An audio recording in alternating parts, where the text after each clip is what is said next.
a wedding ring, a simple, unassuming, yet deep with meaning.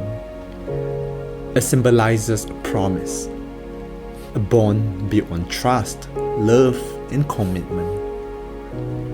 But what happens when that trust shatters? When infidelity leaves a crack far too deep to ignore? Today, we'll explore the complexity of rebuilding trust, of rediscovering love, and of healing wounds that run deep. Together, we will learn from the insights and the path it takes to transform pain into strength.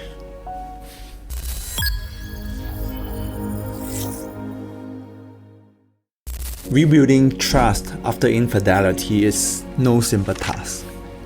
It requires time, effort, and understanding of what it truly means to regain confidence in one another. I would like to just elaborate a little bit because people think that, okay, is there a 3-step or a 5-step way to rebuild trust? Trust is an ongoing process together with the recovery. So let me just explain what this recovery means. For the first few months after the discovery of the infidelity, we have to focus on the stabilization of the emotions for both the offending and the injured partner. So after we stabilize, then this is where both partners will have the capacity to actually have what I call open communication to understand what has contributed to the infidelity. Now, this may take some time, and after that, if we reach what we call the next part, that is, both of them are able to take the responsibility. Now, taking responsibility doesn't just mean I give a statement and say that, yeah, I know I'm wrong. But taking responsibility will also mean that both partners are able to experience each other remorsefulness and be able to embrace each other. And that is what we call the full responsibility. So as you can see, this is a process on itself while we are actually working on this process. And this is a part where the building of trust is also concurrently happening. So in order to help to work on this process, what we need is both the partners to actually acknowledge and take responsibility, but also have the open transparency and communicate openly, to have the honest conversation about what and why it happens, even though some of this communication may not be pleasant, but it's just, let's embrace it because we want to know the root of the issue. More importantly, whatever promises that both of you make, follow through, because that is the first signs of whether can I still trust you or not. And finally, consistently practice forgiveness. Now, forgiveness doesn't mean that I just make a statement and say, hey, I forgive you. It also means that even now we may have our conflicts, and these conflicts may not be anything related to the past. It's just maybe on something that's on the present. Let's not bring the past back to this current let's say conflict. Let's just focus, whatever issue at hand we have a conflict, just focus on this. And that's what we call forgiveness. Of course, be patient. As Teresa explains, building trust is not a checklist. It's a layered process of recovery. It starts with stabilizing the emotion, allowing both partners to process what really happened before engaging in meaningful communication. Only then can responsibility be taken, leading to the real work of rebuilding trust. So I think what I've seen, and I can't say this is true for all couples, but generally what is needed to build trust is really the ability to listen to our partner without any criticism, without being defensive, without sort of like blocking them out to protect our own heart. I think that ability to be present in a calm, non-judgmental way that is very open, that can be one of the most healing factors of all. And part of my job as a practitioner is really how can I facilitate a protective space for both parties to really have a very open and human conversation about, maybe for one it will be, these are the mistakes I have made and this is how I feel because of that. How are we able to have that kind of conversation without going into the old patterns of conflict, of saying that, oh, because of you, that's why this is happening to me. It's just like, oh, you think I'm the only one that is not happy, like you are like so happy but I'm not happy, like this kind of conflictual patterns. It happens so naturally because when people are in pain, they enter into what I call like a sort of like a survival state, and the ability to think with clarity, the ability to have a safe and relaxed body, and the ability to feel emotionally compassionate is actually compromised. So actually the route to healing is always coming back to our center and doing it in a very systematic way. So the first thing I would say to rebuild trust is to know what are the 4 conflictual patterns in relationships and intentionally having interactions and conversations that keep these 4 things outside. So for example, one of them would be being critical of each other. Another thing would be being defensive. Another thing would be sort of like stonewalling or shutting out our partner to protect ourselves. And the last thing would be treating our partner with contempt, like, oh, you think I'm very happy, but I'm not someone who do something like this, unlike you, that sense of like moral superiority. So while it is very natural that especially the partner who's betrayed will naturally feel critical, they will naturally feel contempt, and this is very, very natural, but over the course of therapy, these patterns will become less and less because the other partner is not being defensive, the other partner is not criticizing back, the other partner has learned the skills to stabilize himself or herself so that they're able to listen very openly. So this is the depth of your experience. Now I know how deep it hurt you. The ability to acknowledge someone else's experience and to say, I'm sorry for all of this that happened and I can see how deep it is, that in itself can already create a lot of trust. And I would say subsequently, it is really learning how to reconnect as a couple, avoiding all the unhelpful patterns of behavior to create more nervous system safety within the relationship. I think that's probably a next step. So first thing is to listen to the depth of the experience, to be able to apologize sincerely that acknowledges the depth of how much pain that was. The second step would be really to cut out all the conflictual patterns, like being critical, like being defensive, like stonewalling and blocking each other out, treating each other with contempt. Eventually this will decrease in the relationship over time. And when that happens, what I see is that with every interaction, with every look, every conversation, the healing happens. The trust is built over time, and after a while, my brain and my nervous system that has seen you as a source of betrayal or source of abandonment, now over time I'm reprogramming and I'm seeing you as a source of hope, that you are my partner. We are rebuilding this and we will transform together. And there's also that possibility as well. First, for trust to be rebuilt, you want to look into what's causing the pain first. So for the one who is being betrayed, a certain level of healing needs to happen for us to be able to let go of the pain that has been incurred, right? And thereafter, then the space for rebuilding the relationship happens, and trust do not happen overnight, right?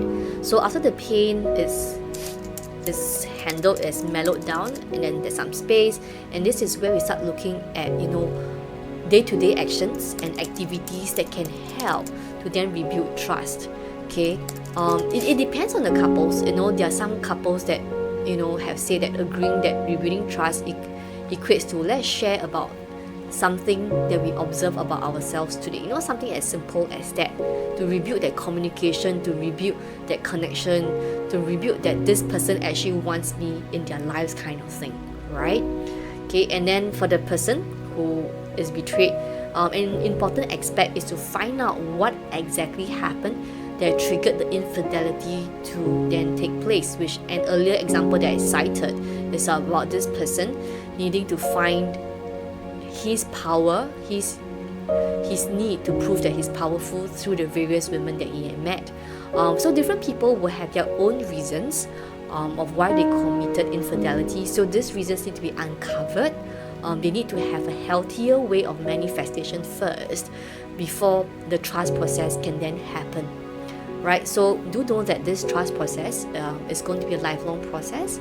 At some point in time, things will get better, but the initial hard work needs to be then put in for it to reach a level where both parties feel safe enough with each other. Many couples wonder how long does it take to rebuild trust.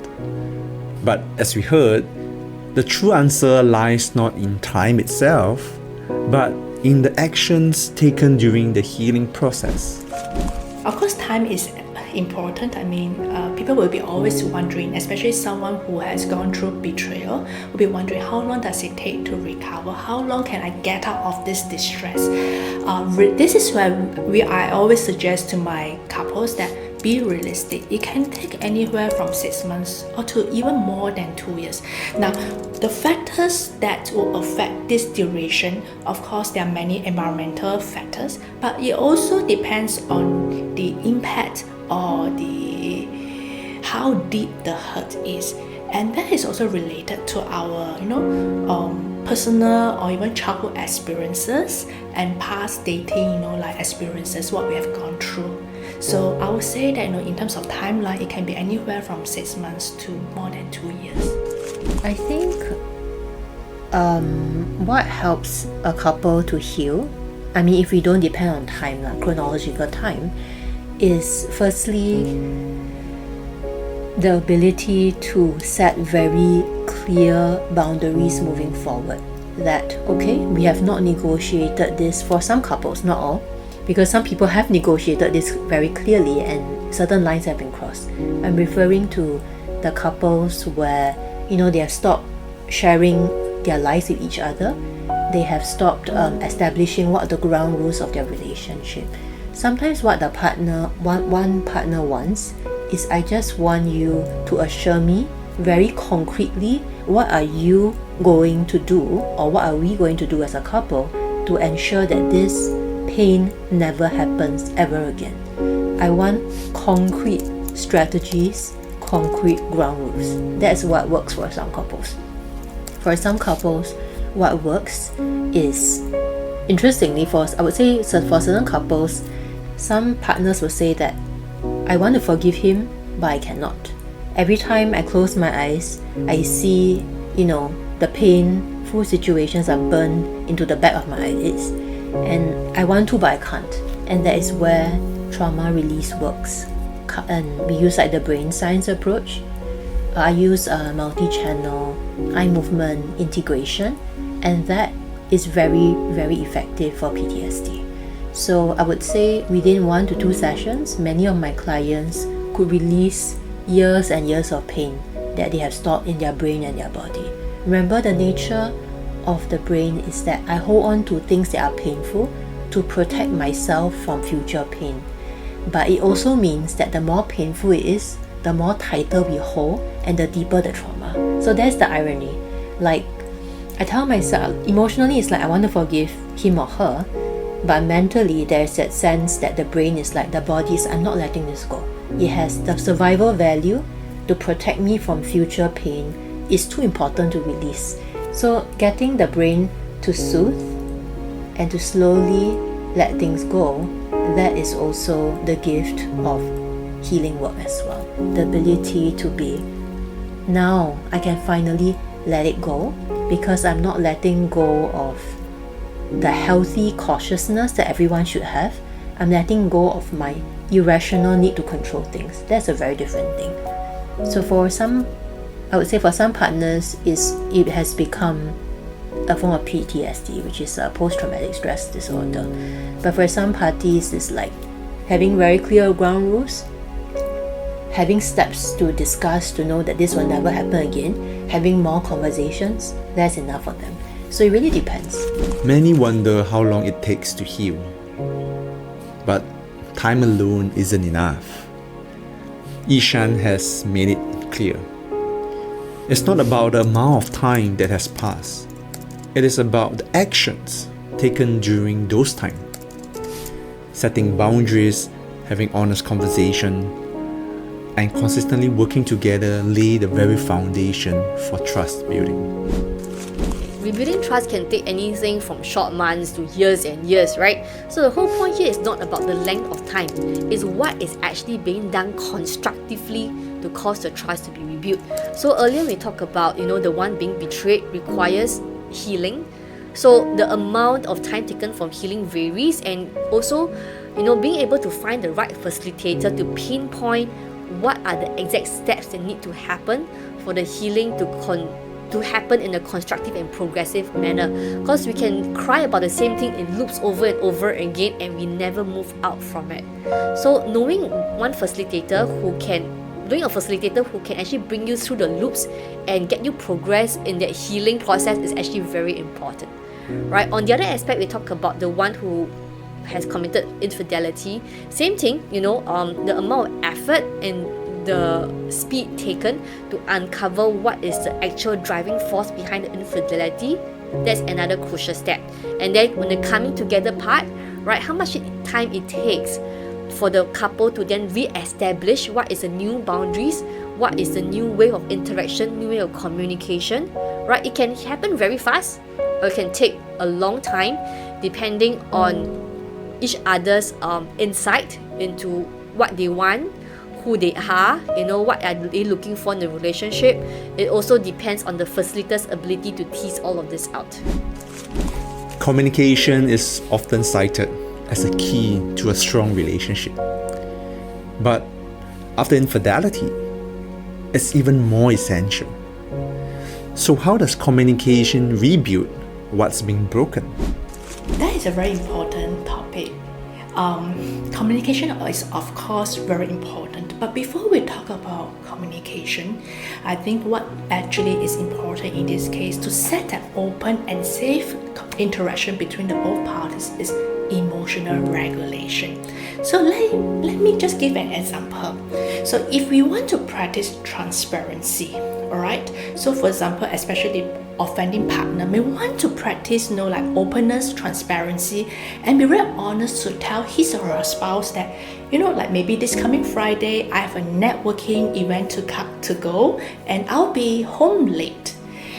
While it sounds like this is open communication, if the injured partner is not able to manage his or her emotions, triggers will happen, escalations will happen. He or she will think that, so does it mean that you are up to no good, or you are doing something behind the marriage or the relationship? And that will actually escalate the whole interaction and make the communication unsafe. And if the offending partner is not able to contain his or her emotions, that escalation will go spiral even further. And that's why before the communication, emotional regulation is very important. And if let's say you feel like the trigger is actually coming, acknowledge it, name it, and perhaps tell the other partner saying that, hey, I know you're being open to me, I appreciate it, but something about what you say seems to set the triggers and I have some issues to manage that. Give me some time, I'll come back to you. For some partners, it is precisely because they stop communicating. That's where that sense of loneliness comes in. There's that sense that I don't know where we stand as a couple. I thought you'll be okay with me, going out with my colleagues, or having very close connections with my friends. So sometimes a couple, when they drift apart, right, it's also due to a lack of communication. And as I mentioned before, sometimes for certain couples and certain situations, an affair is simply a sign that we have work to do as a couple, and this is simply a symptom of a larger ongoing concern that has been going on for a very long time. So for couples who see it that way, there's a very clear sense that, okay, I know that we have work to do and I'm willing to put in that commitment. And I would say it's not just it's not just communication, but the quality of the communication. If I'm communicating with my partner and we are communicating through a series of criticisms and being defensive, then that kind of communication can cause more damage. So the question is also, how can we create an environment and a form of interaction where we protect our relationship from all these 4 harmful patterns, interpersonal patterns that can actually cause more damage to relationship whose foundations are already shaken to their core, I would say. So criticism is one that, eventually it will tone down over the course of the sessions. Defensiveness is another big one. Stonewalling or zoning out and disassociating, and treating our partners with contempt. Usually as partners heal and the communication improves, what they will find is we have a depth of communication now that we've never had before, and that also gives them hope that it's possible to heal. Communication isn't just talking. It is about creating a safe space where both partners feel heard, valued, and understood. Without this foundation, even the most honest conversation can fuel further conflict. Communication is very important as an aspect from infidelity recovery, because we need to communicate about what happened clearly. We need to communicate our emotions, because a lot of times when people are emotional, we stop communicating. It kind of shuts down and just go into that emotional overwhelmed state. So then it's very important to be able to communicate your emotions, how the emotions were being triggered, how to express it in a constructive, healthy manner such that your partner gets what you're trying to say in the midst of all the emotions, right? And then when it comes to setting up boundaries, it takes a lot of to and fro to negotiation and re-establish the boundaries that's going to be healthy for the both parties, right? Because if we have too strict a boundary, the person who has committed the infidelity may feel suppressed, may feel restricted, and then there's no room to co-create the relationship again, and it stifles the relationship from another point of view, right? So there's a lot of communications skill sets that's involved here when we talk about infidelity recovery. Once broken, trust can only be rebuilt with transparency. But how much openness is enough? Is there a balance to strike between sharing versus overwhelming your partner? I did mention just now that during this period of time, asking too much details may actually harm the relationship. But of course, I do recognize the urge. There's always this urge. There's this anxiety to know the details. So one of the advice that I gave to especially the injured partner is, whatever questions that you have in your mind, just pick it up, write it down. Every question that comes into your mind, just put it down on a piece of paper, and then look at all these questions, right? And see if there's any theme, all right? And in my experience, actually it all boils down to one question. Does he or she love me more, or does he or she love the other partner more? It all comes back to our attachment need. So once you have the questions, and then you have a better idea what your needs are, so that you can actually go to the other partner to ask for it. But having said that, if let's say the relationship or the interaction during this period of time is still very volatile, don't bring all these questions. Hold it if you can, and then when you see your marriage counselor or your couple therapist, bring it out how all these questions is affecting you. So I would say that a lot of partners that I've seen, that they feel that if they feel that I'm the party who is being betrayed, generally transparency is a must for many of them, because an affair, frankly speaking, can only happen in the shadows, right? It happens when people are not aware of it. So the opposite of being in the darkness or being in the shadows is usually transparency. So let's let some light into that situation. Wherever I'm going, I will let you know. If I'm going out with my friends, I will let you know what time I'm coming home. The ability to, through our actions, be very transparent indirectly communicates to our partner, you matter enough for me to tell you where I am, what time I'm coming home. My actions tell you indirectly that you're important enough that I do it consistently and I remember. And that is how trust is also built. The consistent commitment to transparency. Even if it's very small pieces of information, it is the consistency that I believe that builds that trust, and it tends to win their partner back. In a sense, is even if on some level I don't know if I can trust you, but because you've been so consistent, it creates a sense of stability and predictability, and on the nervous system level, it's like, okay, I know that he'll message me. Oh, he did. I think we'll be okay. Yeah, that consistency.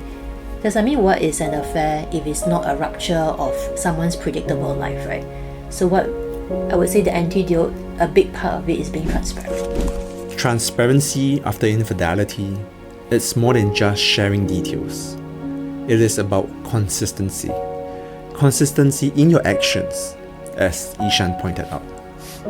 For trust to regrow, there should be no shadows, no doubts. And each act of openness is a step towards healing.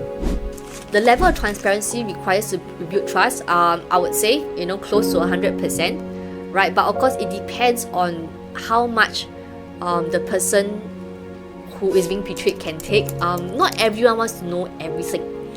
So it depends on the person who is being betrayed, like what is their comfort level of knowing. Sometimes they just want to know, who do you do it with, what happened. They might not want to know the exact details, right? But some people need to know the detail to feel that, like, okay, since you're telling me all the details, means that, I can trust you again. So it really depends from person to person, but definitely a good level of transparency is important to help to rebuild the trust. Every couple's journey is unique, and sometimes professional guidance can really be beneficial. But are certain therapies more effective than others in navigating healing after infidelity? Let's find out. There are many approaches to this healing process. I mean, we may have heard of evidence-based scientific methods such as cognitive behavior therapy, or even there's a program called the Torn Asunder, and even family systems theory. But the most two well-known and established scientific modality that we hear right now is actually the first is the Gottman method and the emotionally focused couples therapy.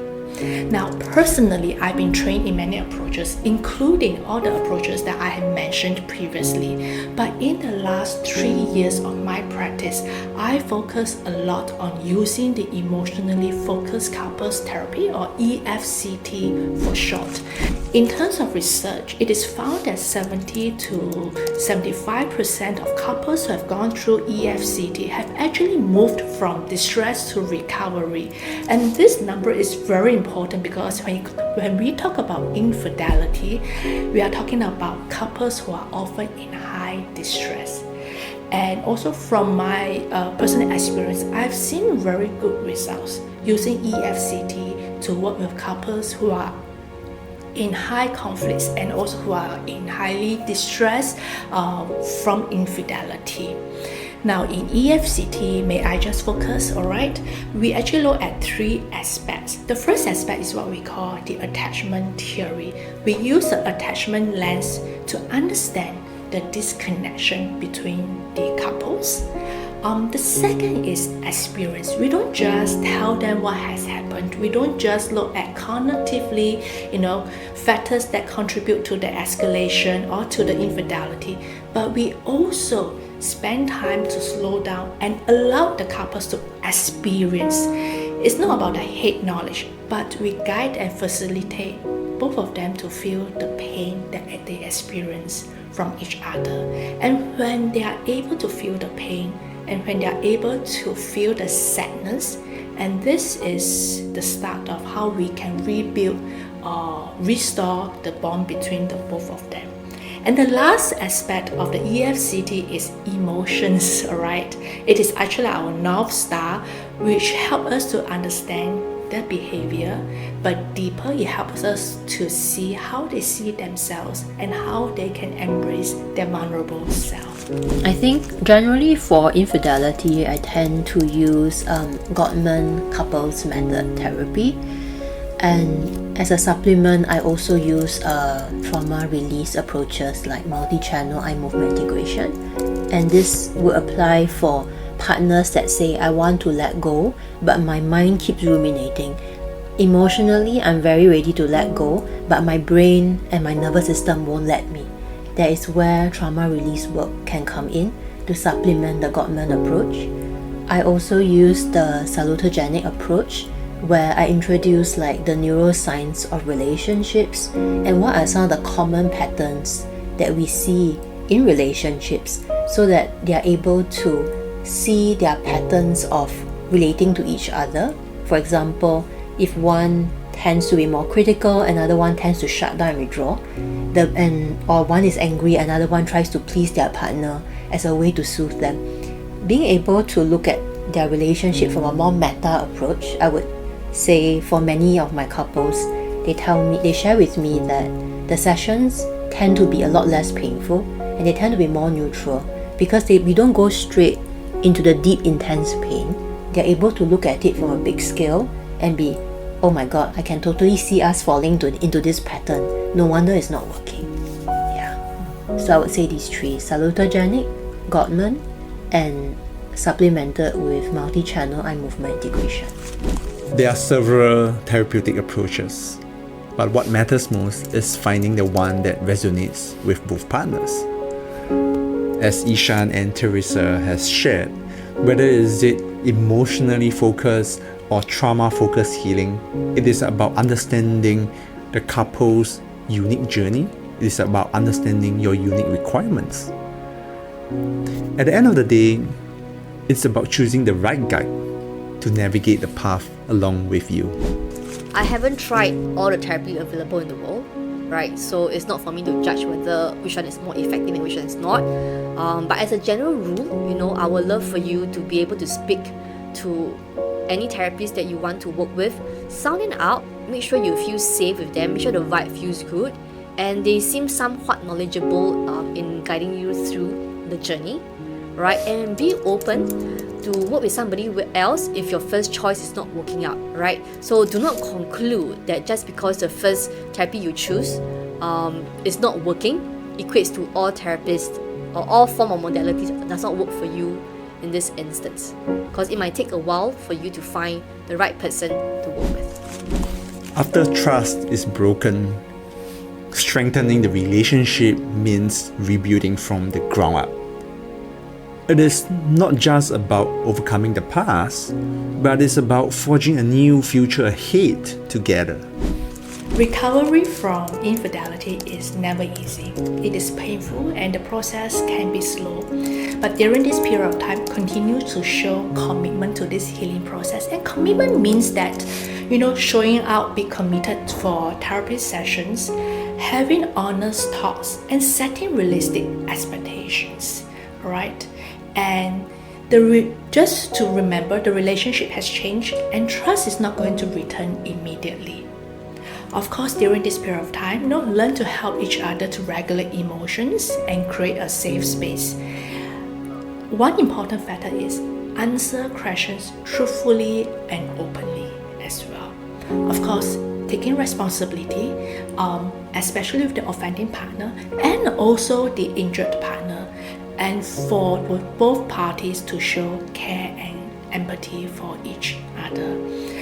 While we know that the injured partner is definitely going through a lot of pain and sadness, I also want to highlight that the offending partner is actually going through periods of guilt and shame. And these feelings of guilt and shame can be a heavy burden because he or she will always be in constant fear that he or she will not be forgiven because of what has happened.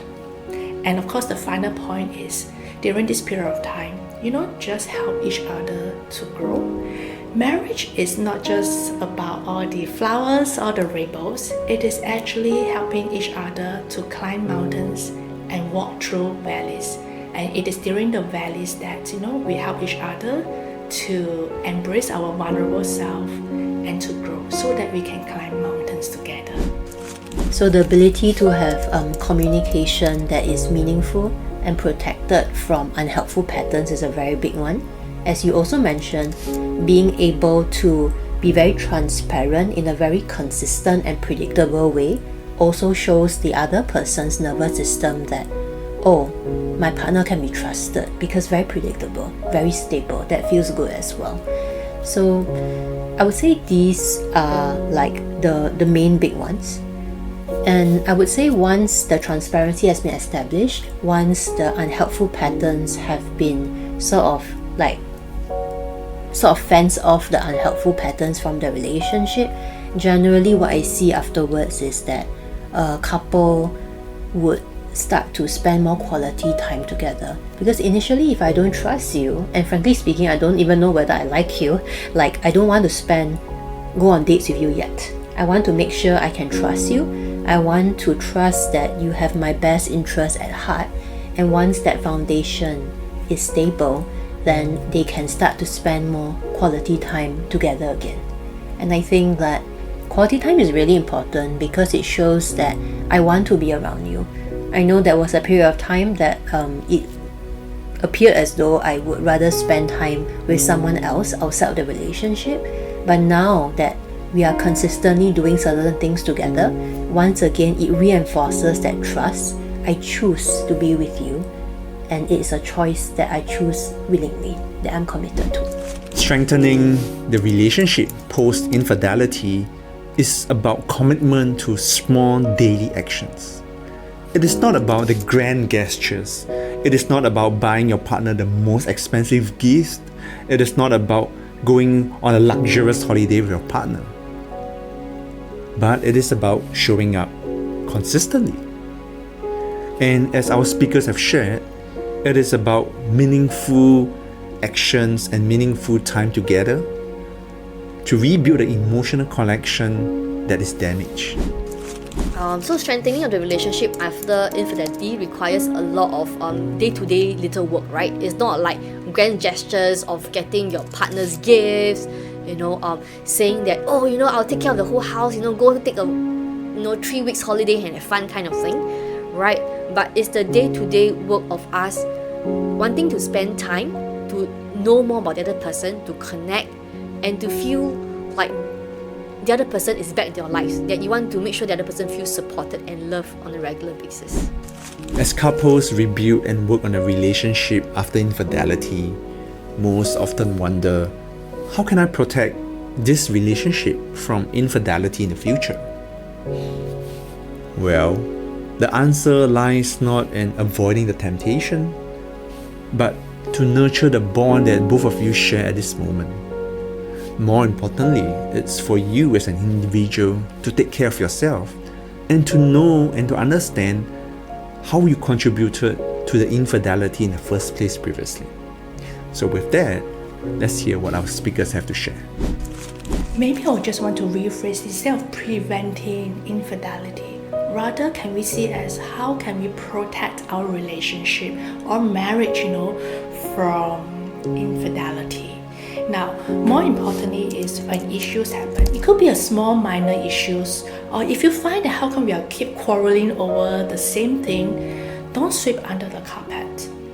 We don't want partners to also start building resentment. Address it. And if need be, if you find that we keep talking about it, somehow we find no headway about the issues, it's okay to seek help. There's no stigma in it.